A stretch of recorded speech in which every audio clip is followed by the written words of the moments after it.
speaking of these things, but Dipcatcher, what if people don't have PLS? How do they do that? What do they need to do? I hear you got a new project. You Good want to tell us question. about that? Yeah. So, kind of this exact problem where, that like people only got one PLS for their copies. And so there's a whole cohort of users who missed the PLS sacrifice, which I think is actually more people than did the PLS. Like there's more people that don't have enough PLS than do. So it kind of became clear that this was a problem about a day and a half ago, where so I think someone tweeted that people weren't going to be able to do anything with their coins, and bridging in doesn't solve, like buying, because I saw that someone had bridged Pulse over to Ethereum, and then so I was like, okay, people just buy a wrap Pulse, then bridge it back, and then they'll just have their Pulse and they'll be able to do it. So I was like, okay, problem solved. But then I was kind of sleuthing around the transactions. The cost of buying the wrapped Pulse and then bridging it was like $70 in gas, just like right off the bat on the ETH side. And then the bridge, huge backlog there. So, it's been now like numerous days where people haven't been able to get out of the bridge. And then it turns out that the wrapped Pulse that you were to bridge over, you have to pay the gas to unwrap it. So if you have no native Pulse to start, you just, you can't get it. And so there are a number of the, like there are a handful of faucets, but that's, coming directly out of someone's pocket. So that's very generous of them.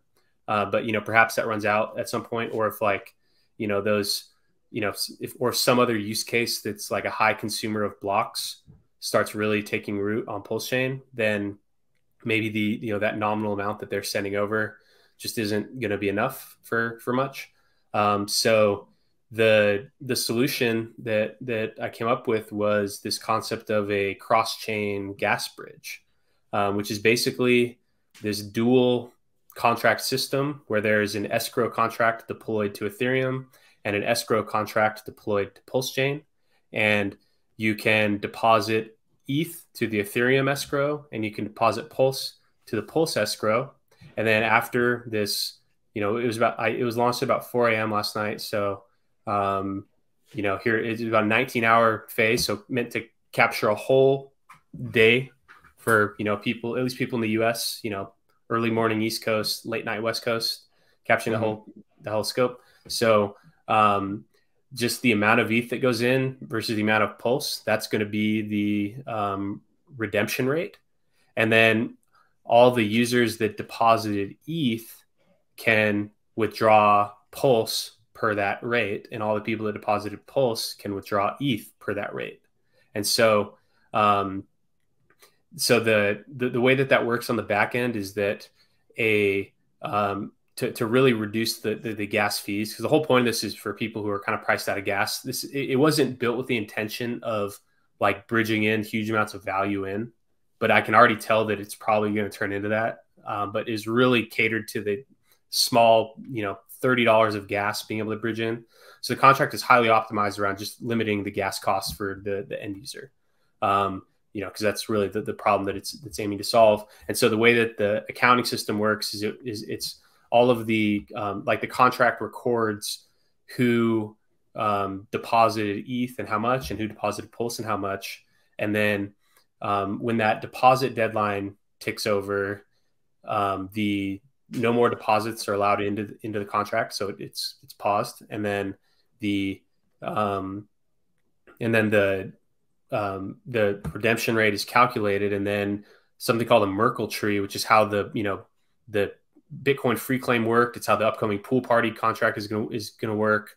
A Merkle tree is generated and then saved to each of the contracts. So the PulseChain contract will have a Merkle tree containing all of the ETH depositors, and then the ETH contract will have a Merkle tree that contains all of the Pulse depositors, and those Merkle trees have the address and the amount of the ETH or the amount of Pulse that can be redeemed. So it's the amount that they deposited times the redemption rate. So, and then what happens is that a redemption window opens, and then you can go and just like, claim your ETH or claim your Pulse. But since the whole point of this was for people that don't have any pulse at all to pay for gas, that redeem function is actually public, and so anyone can run it on behalf of somebody else. It's called relaying the transaction. So anybody can relay that transaction, and the way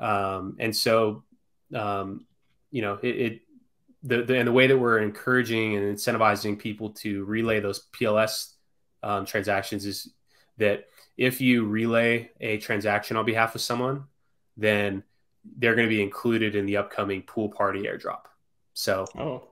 all the airdrop snapshot has already been taken for all the Maximus DAO asset holders. We did that right before the PulseChain, fork.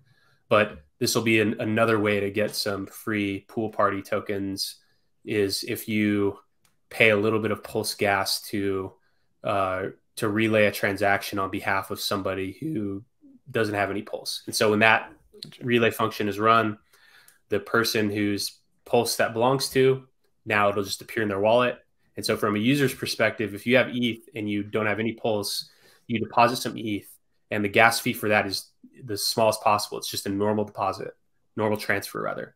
So it's a normal transfer in, so very small gas, and then you don't have to do anything. And then if you wait some time, someone will relay your transaction, and then it just appears. So the gas cost for getting PLS on PulseChain is just going to be the basic Ethereum transfer cost. So it's a pretty good solution for this. And yeah. Well, I think what a lot of people are trying to do too, I know getting gas is one.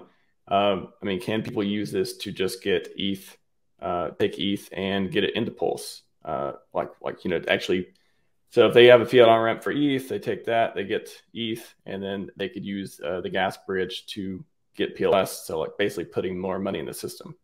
Right? Yeah, exactly. And so what you can see there on there, it shows the ETH deposits, the Pulse deposits, and then those ratios.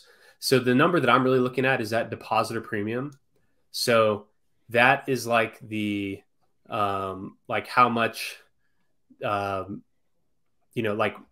what that ratio is from a PLS depositor's perspective compared to simply selling the PLS for wrapped ETH on PulseX right now.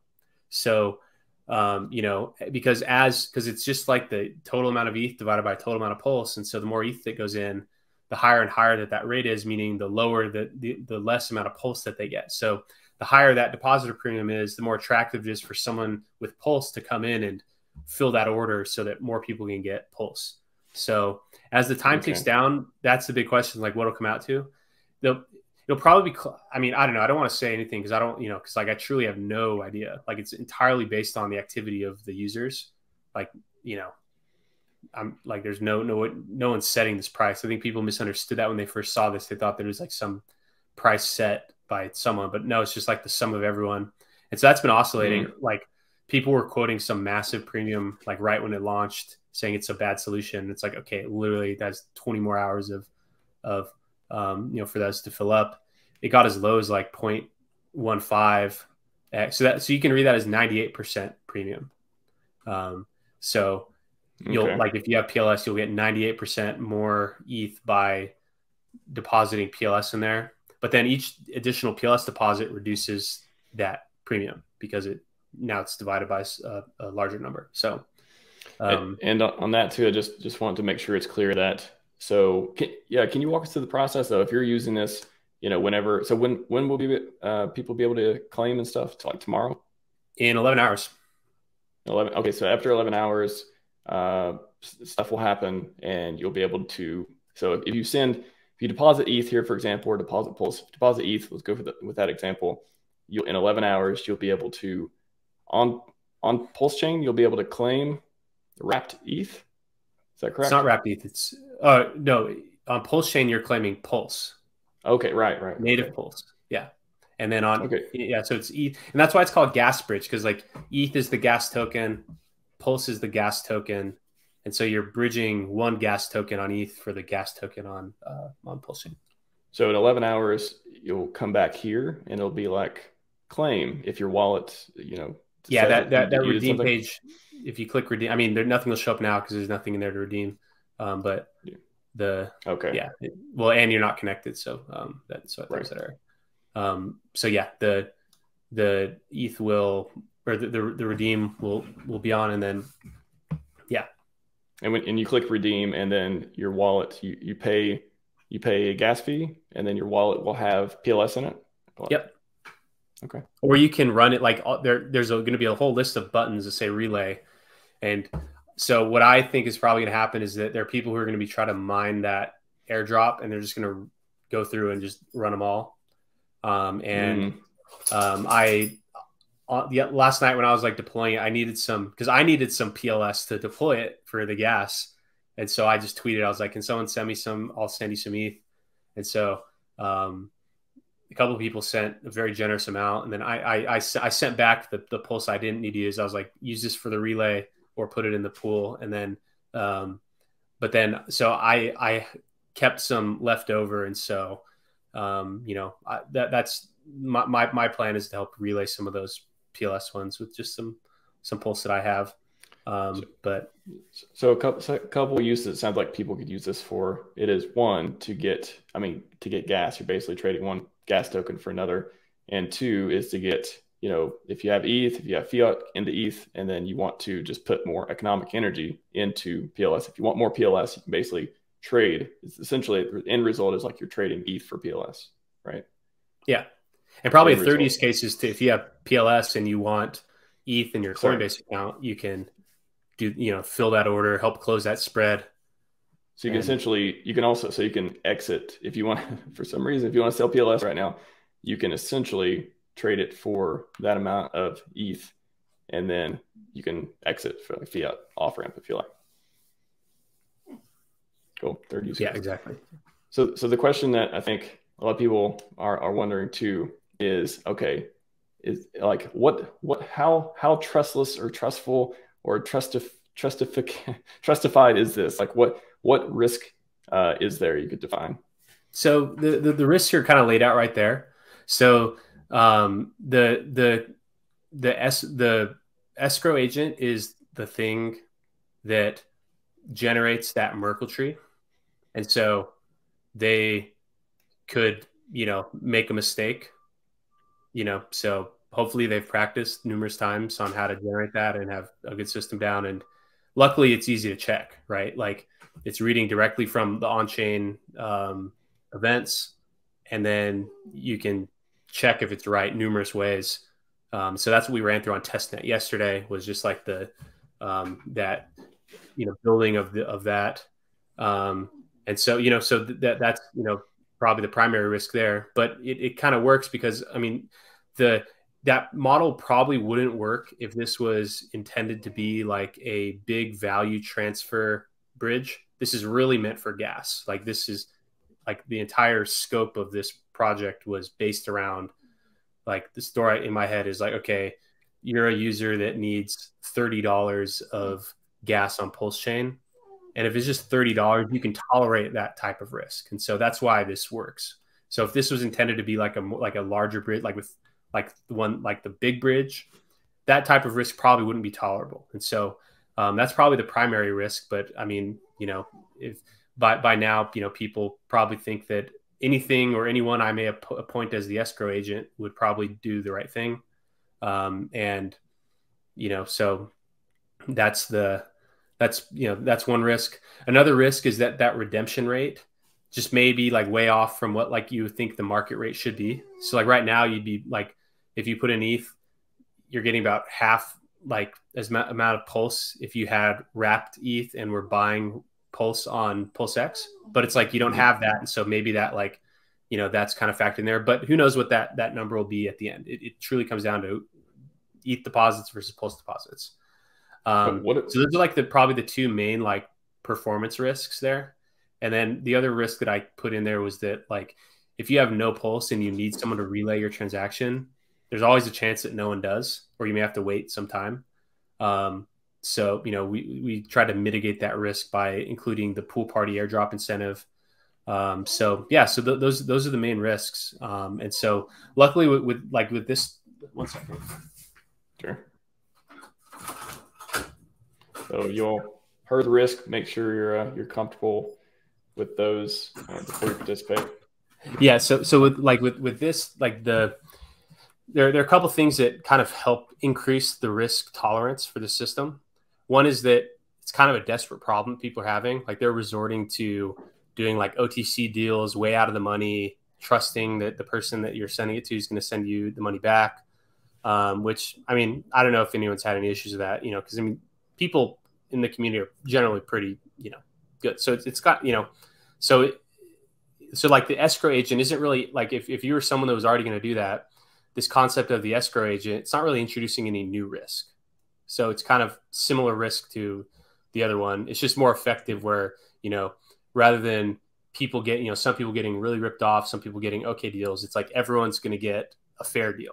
Because like whatever's fair is whatever the market puts forth in this, and it'll converge to some value, and that's just what the value is. And so, each of these risks is really, there's kind of like deliberate mitigation of those risks, and because it's it's time sensitive too, like and the existing solutions are worse. There is some flexibility that allows those to kind of be there, but for other use cases, that model may kind of break down. Right. Yeah, it's important for people to know, the risks and the trustlessness of stuff as well. Another question came to mind is there any limits? Like, can somebody put in 1 million ETH? Can somebody put in 10 billion PLS? So no limits on the top side. There's a limit of 0.005 ETH. So what is that, like $8 or so? $6? Like that. Yeah. $9 about. Okay. And that was just so like, that's kind of just you're not going to get a very good rate, with the gas on that. So just to kind of help people's like the average like users' performance be better. And is there a deadline when to claim? Like, can people claim days from now? Yeah, no deadline. So this is like this is kind of like Maxi. It's like there's a one-time start, and then you can claim forever. And so, and that was just because like really like this was a very time sensitive thing to do, because of just like the bridge problems, the existing ways that people are kind of getting around this, and we'll see how it unfolds, and what other like if kind of more permanent solutions to this concept are built by like the bridge team, and perhaps at some point maybe we might keep leaning into this or have some new version of this, but it is a pretty very, very simple contract and very simple system, but maybe there's ways to make it like an ongoing thing, or make it have different incentives and stuff. But so people can sort of think of this as, so the pulse ramp, pulse bridge is like the big ramp, the big bridge everyone's using right now. It's congested, all this stuff, and you're like, okay, we can build another little bridge here that has a different risk tolerance, has different way it works. It's like a one-time deal to help with gas or help with getting economic energy otherwise, and you can use that if you are okay with doing it, timeline, risk, all that stuff. Is that kind of the framing for this? Yeah. Awesome. One more question. When are you going to make a bad product? I mean, people said Maxi was bad. People said Team was bad. People said Base. No one really said Base was bad. No one said Base was bad. Said Lucky was bad. People said Poly was bad, but it's actually the best one. No one really said Water is bad. Everyone loves DCA. No one really said DCA is bad. I don't know. That's what I'm saying, man. That's what I'm saying.